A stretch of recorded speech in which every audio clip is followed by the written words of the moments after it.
Yo, petit message rapide pour vous inviter à me rejoindre sur Instagram, hiro-sef. Voilà, bon visionnage.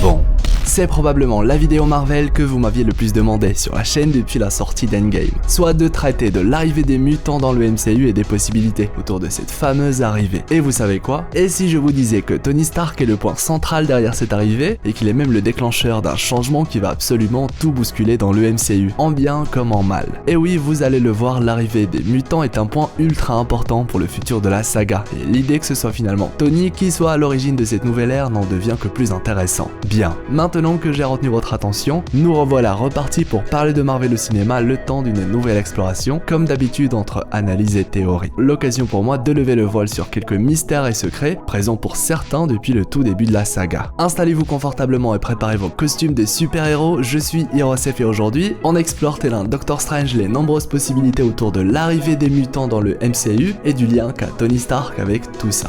Bon visionnage.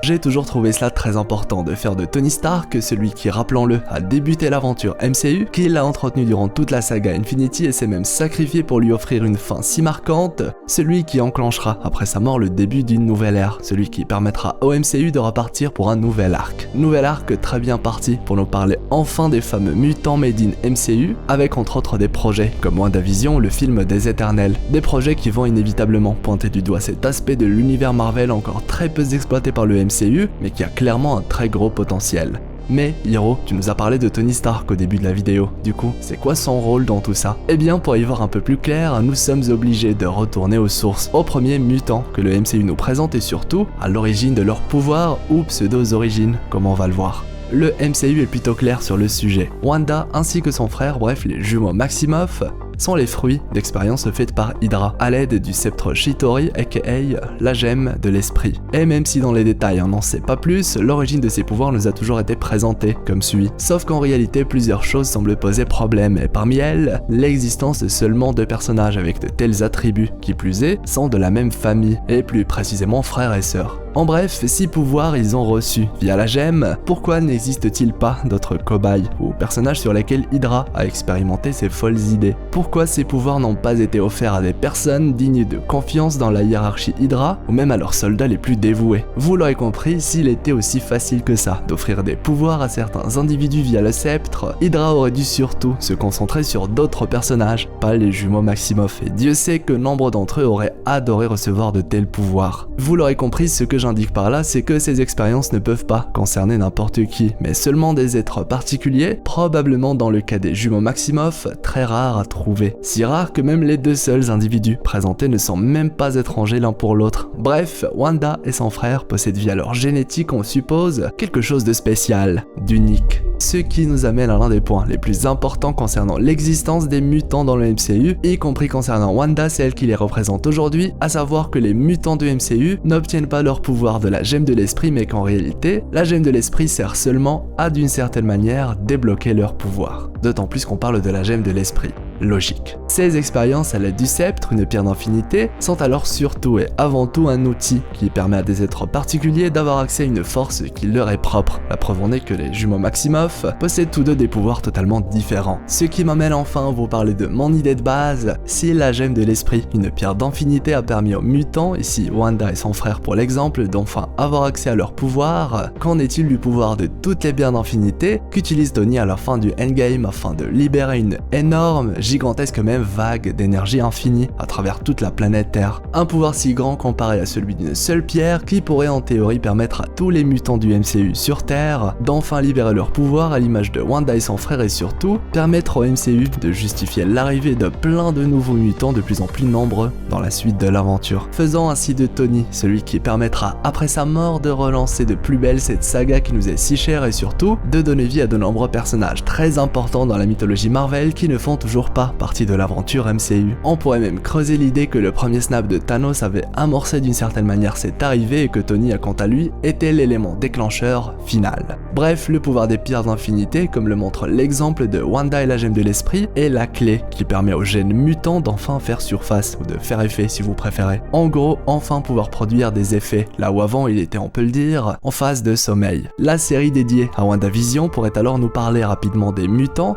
avant que les éternels ne viennent expliquer tout ce qui est autour des célestes, des éternels et donc inévitablement des mutants. Les fans de comics Marvel savent d'ailleurs très bien que ceux-ci sont particulièrement liés. Et tout ça, eh bien dites-vous qu'il ne s'agit que d'une possibilité parmi tellement d'autres. Et vous savez quoi, finalement que ce soit Tony Stark qui soit derrière cet acte, du moins d'après cette possibilité, représente énormément, surtout symboliquement quand on parle du MCU. Vous l'avez peut-être oublié, mais le personnage de Tony Stark ainsi que l'acteur qui l'incarne sont la raison principale qui a permis aujourd'hui le succès du MCU. Iron Man est même le tout premier film de ce projet fou qui, s'il avait floppé, aurait tout simplement tout remis en question. Aujourd'hui, plus de 10 ans plus tard, on a très bien vu qui était le personnage qui a porté toute la saga Infinity, et même après Endgame, on le voit toujours que Tony est important, par exemple avec Spider-Man Far From Home, avec l'envie de Marvel de se focus sur l'après-Tony, le représentant au centre de l'intrigue même après sa mort. Ce qui, vous l'aurez compris, me pousse à croire de plus en plus à l'idée qu'il soit lui-même derrière l'arrivée des mutants et même, tenez-vous bien, qu'il soit lui-même derrière l'arrivée de la nouvelle grande menace.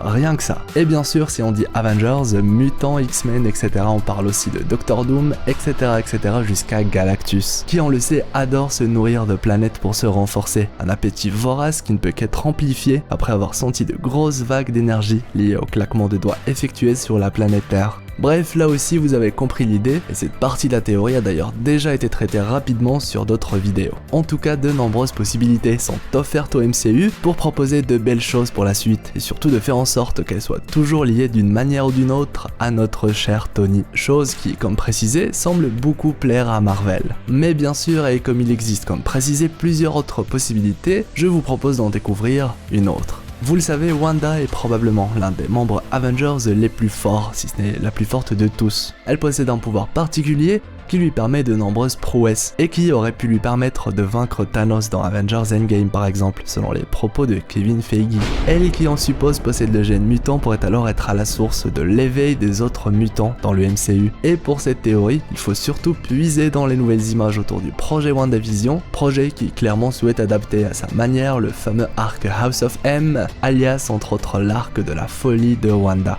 Des images dans lesquelles on nous présente une Wanda qui retrouve Vision et qui a l'air de vivre une vie de famille tout à fait normale, et ce dans une sorte de nouvelle réalité qu'elle s'est créée elle-même, et ça on peut le constater rien qu'avec le premier trailer de la série. Dans le comics de base, il faut savoir que Wanda finit par effacer 90% des mutants en altérant la réalité elle-même, ne laissant finalement qu'une centaine de personnes posséder le gène mutant. Une information qui semble avoir permis aux fans d'imaginer le contraire pour le MCU, car il se trouve que dans notre réalité, celle du MCU, seule Wanda existe en tant que mutante aujourd'hui. Bref, là où dans le comics il serait question d'effacer la présence des mutants, dans le MCU vous l'aurez compris, il serait question de les créer. Une théorie ultra répandue et que j'ai d'ailleurs moi-même traité il y a très longtemps. Cependant, un problème subsiste lorsqu'on parle de cette possibilité, puisqu'elle suggère que les mutants n'ont jamais existé dans le MCU et que ce sera du coup une création de Wanda, chose qui contredit l'existence même de Wanda et les origines de ses pouvoirs qui, rappelons-le, ont seulement été réveillés par le pouvoir de la pierre de l'esprit et non pas créés par celle-ci. Bref, comme on l'a démontré.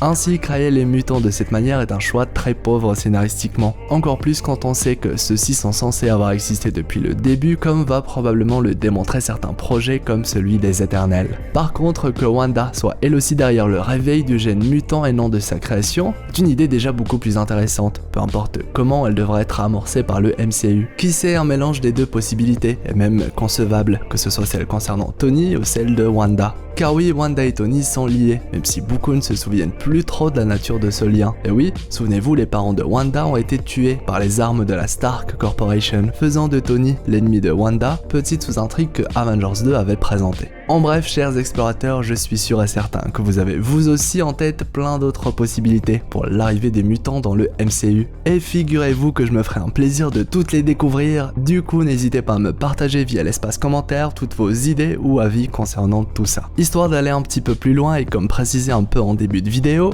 Tony pourrait même être à la source de l'arrivée du nouveau Thanos, et l'exemple présenté avec Galactus n'est encore une fois qu'une possibilité parmi plusieurs. A noter que pour ma part, j'ai une autre possibilité en tête pour le grand méchant du nouvel arc, où Tony est ultra important, théorie que je pourrais vous présenter prochainement si vous êtes sage, et surtout si vous êtes très nombreux à exploser le pouce bleu avec le gant de l'infini. Et bien voilà, c'est ainsi que se termine cette exploration autour des mutants et leur possible arrivée suite au snap de Tony, une vidéo qui j'espère vous aura plu. Je compte bien sûr sur vous tous pour le soutien, et l'espace commentaire se fera un plaisir de rassembler tous vos retours, théories, etc. concernant tout ça. Ah oui, dites-moi aussi quel est votre mutant préféré de l'univers Marvel, j'avoue ça m'intéresse beaucoup. Si c'est votre première fois sur la chaîne ou si ce n'est pas encore fait, abonnez-vous, moi c'est Hiro et sur ma chaîne on parle de plein d'univers à travers des vidéos super cool et aussi assez détendues comme celle d'aujourd'hui. Voilà, si vous n'avez pas encore regardé la vidéo sur Steve et le sauvetage de Natasha ou encore celle sur le retour inévitable de Thanos, les annotations de fin se feront un plaisir de vous y rediriger. Quant à moi je vous dis à la prochaine pour de nouvelles vidéos, c'était Hirosef l'explorateur d'univers